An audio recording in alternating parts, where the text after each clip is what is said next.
Alright, welcome back to our channel. Ito muli sa RP Max Vlog. Sa mega love shoutout po sa ating lahat guys, mga kaibigan, mga kababayan, mga kapatid, mga kalingap. Isang mapagpalang araw po sa ating lahat. Good morning, good afternoon, good evening as always. Kung nasaan man po tayong dako sa mundong ito, sana po ay nasa mabuting kalagayan po ang lahat guys. Okay?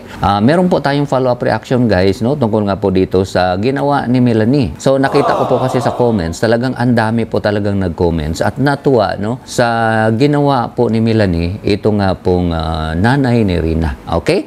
At nilagay po natin dyan sa thumbnail, Rina community natuwa sa ginawa ni Melanie. Rina fans nakiusap na pabahayan din sana si Melanie. Ano ang aming opinion? Okay? Dito po guys, tungkol nga po dito sa reaction video ko tungkol kay Melanie, na nilagay ko po dyan na pinahanga mo kami Melanie dahil nga po sa kanyang ginawa, no? Na talagang ini-insist na talaga niya yung kanyang karapatan bilang ina. Kaya naman kahit nabawi na ito ni Tatay Nestor, bigla niya pong sinugod para makuha yung kanyang anak at binalik, no, sa Team Kalingap at dinala nga doon kay Kalingap Rab. Okay?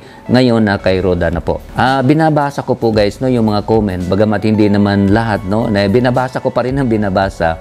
Napapansin ko talaga guys na ang dami talagang nagmamahal kay Rina. At dito din ako nagulat guys, no, dahil nag-comment din po ang Rina community. At ito po yung comment nila, no, basahin po natin. Maraming salamat RP Max Vlog. Sobrang saya po namin dahil sa ginawa ni Ate Melanie. Okay?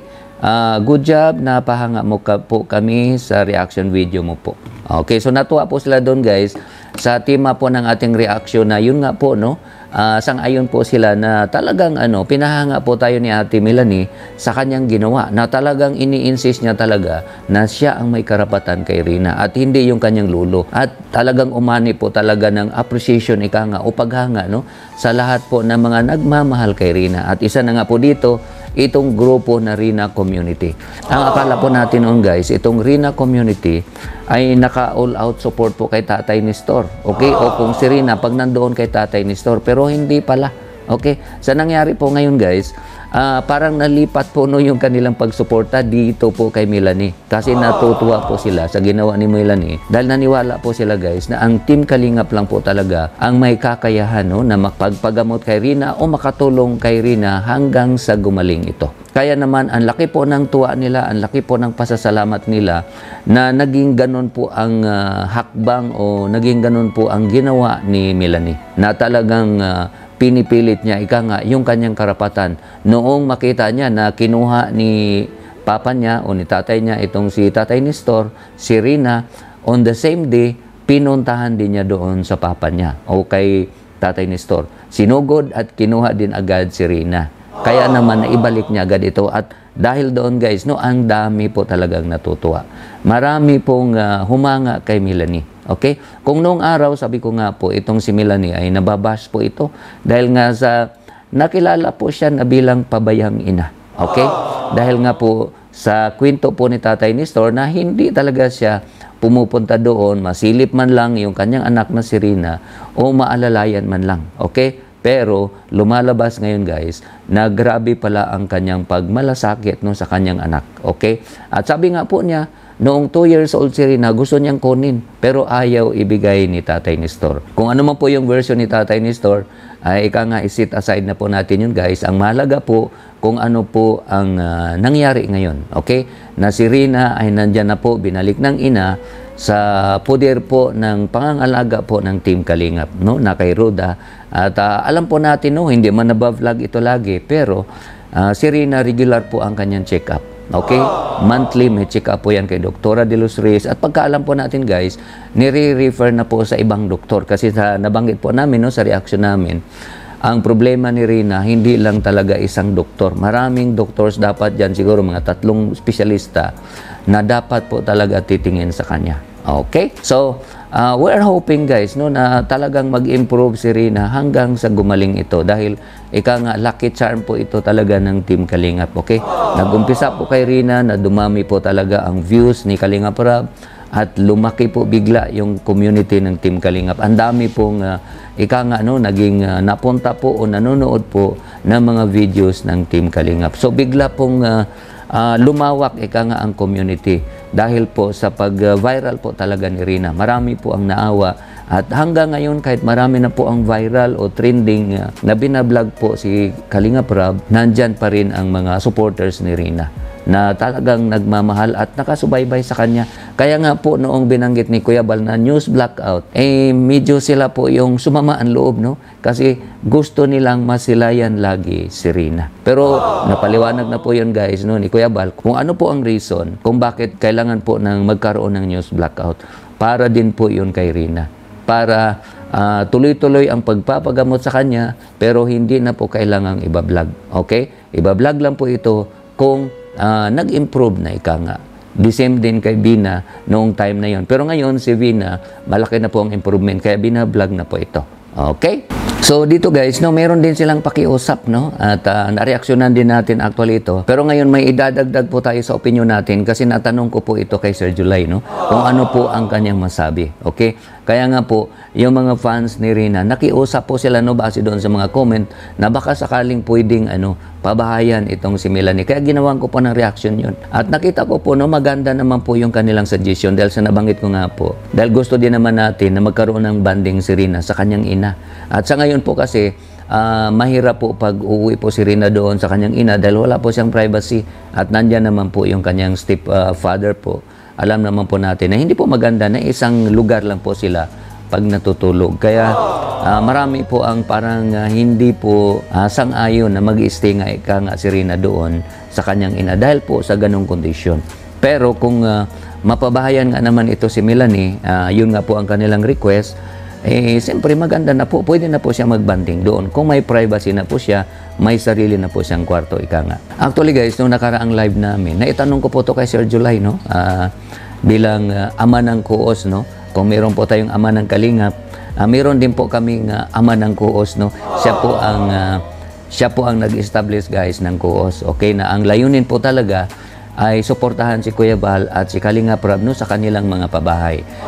Nagsusuporta po kami monthly, pero ang nagde-decide po talaga kung kanino ibigay, hindi po kami, hindi po ang kuos, kundi si Kalingap Rab o si Kuya Bal. Basta bigay lang po kami ng amount. Pero dito natanong ko din po sa kanya kung ano po ang kanyang masabi dito nga sa request ng mga Rina fans, no, na baka sakaling pwedeng pabahayan itong ina ni Rina. Okay? So ito po guys ang kanyang sinabi. Pakinggan po natin sandali. Actually partner, naalala ko na. Isingit ko lang ha. Sige. Okay lang. Oo. Sige. May mga nag-comment din partner, mga nag-suggest na sabi nila, baka naman, baka naman, sa mga nag-comment, baka naman si Melanie pwede rin pabahayan. Melanie, yung nanay ni Rina. Kasi ang concern nga natin ng mga supporters, pag pupunta si Rina doon, wala siyang privacy. At saka nakikita kasi nila na mas maganda kung magbakasyon man si Rina doon sa nanay niya, lalo na sa mga nangyari ngayon. So ilalabas, parang dalawa ang magiging pabahay natin. Oo, kasi yung kay Kwan, hayaan mo na yun si Tate Nestor doon. Oo, kasi nakikita ng mga supporters o mga viewers na mas maganda na magkabandi kasi nakikita ngayon ang pagmamalasakit ng ina. Grabe. Talaga, at saka yung tiwala niya sa Kalingap nandoon. So, since kailangan din ni Rinang magbakasyon doon sa nanay niya para may privacy siya, why not kung sana pwedeng pabahayan si Melanie. Mukhang naman siguro. Pwedeng i-consider siguro. Bagamat hindi ganun ka-priority. Pero sa tingin ko, pwedeng i-consider ng konti. Kahit sabihin nating light material, kung talagang bundok ba yun? Hindi naman gano'n, no? Kaya naman siguro. May daan naman kaso makitid yung daan. Pero yung ganyang partner, may iba yung comment nila. Kasi nagpalit tayo ng topic. Hindi, siningit ko lang. Nagtatanong natin sila yung sa kay Erica muna. Kaya siningit ko lang. Imbis na babasahin natin yung tungkol kay Erica, mapunta na kasalanan ni Reyna. Wala na. Natabunan na yung Natabunan na. Sige, balik tayo kay Erica, guys. Ano ho masasabi po natin mga Kalingap? So yun po guys ang opinion ni Sir July na pwede pong i-consider. Ika nga, sang-ayon din po siya na pwedeng pabahayan si Melanie. Pero hindi po madalian, ika nga, no? Ika nga hindi po sa ngayon, okay? Pwede siguro pag natapos na yung mga pabahay na ginagawa ni Kalingap Rab. Ika nga, pwede naming isuggest kasi hindi naman po kami ang nagdi-decide. Pero pwedeng i-consider, pwede po naming isuggest kay Kuya Bal o di kaya kay Kalingap Rab na baka pwedeng pagbigyan ika nga itong hiling ng mga audience o itong mga fans nga ni Rina na mapabahayan din si Melanie. Kasi nakita naman po natin guys, ang situation ni Melanie doon po sa lugar nila na talagang mahirap din naman po yung kanyang kalagayan. At yun nga po, walang privacy kung sakaling si Rina ay pupunta po doon sa kanya na supposed to be para po sana magstay doon ng ilang araw at makapagbanding sa ina. Kasi yun po talaga ang kulang ni Rina na magkaroon ng banding sa kanyang ina. Pero kung magkaroon na po ng magandang bahay, itong hindi man kailangan maganda, sabi ko nga po kahit light materials lang dahil baka mahirap yung pagdala ng materials doon, pero depende na po yan kung okay naman. Kay Kalinga Prab po yun. Alam naman po natin guys, na pag si Kalinga Prab nagpagawa ng bahay, ang gusto po niya magamit ng next generation na talagang bato talaga. Okay? So nasa kanila po yan. Kung ano po ang magiging decision. Kami naman po ay pwede lang pong mag-suggest at the end, sila po talaga ang nagde-decide. So yun po guys ang aming opinion tungkol nga dyan sa hiling ng mga Rina fans kung sana baka pwedeng pabahayan nga itong si Melanie na ina ni Rina. Dahil para din naman po yan kay Rina.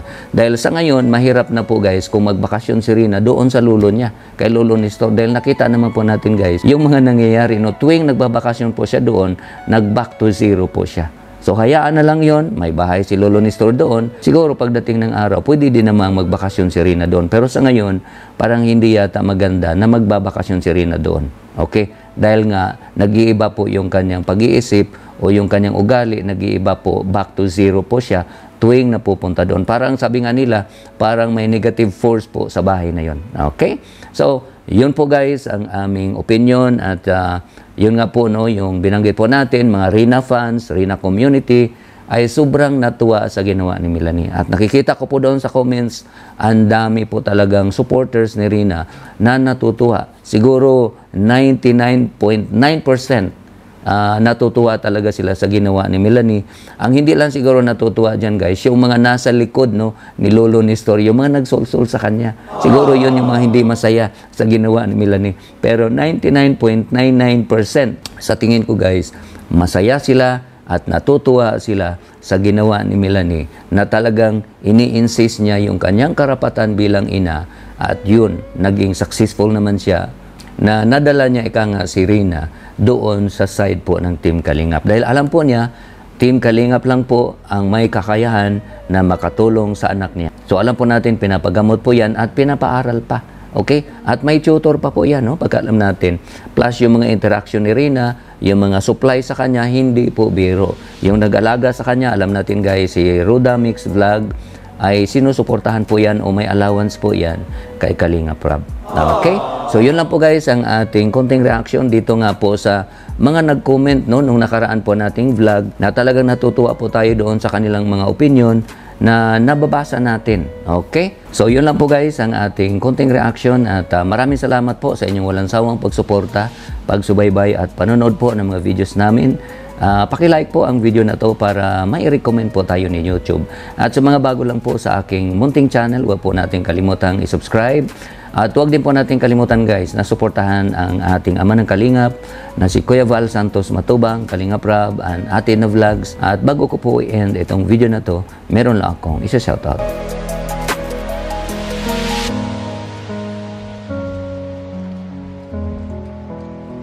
Muli, maraming salamat sa inyong lahat guys. Ingat po tayo kung nasaan man tayo. God bless everyone. I love you all. Bye-bye.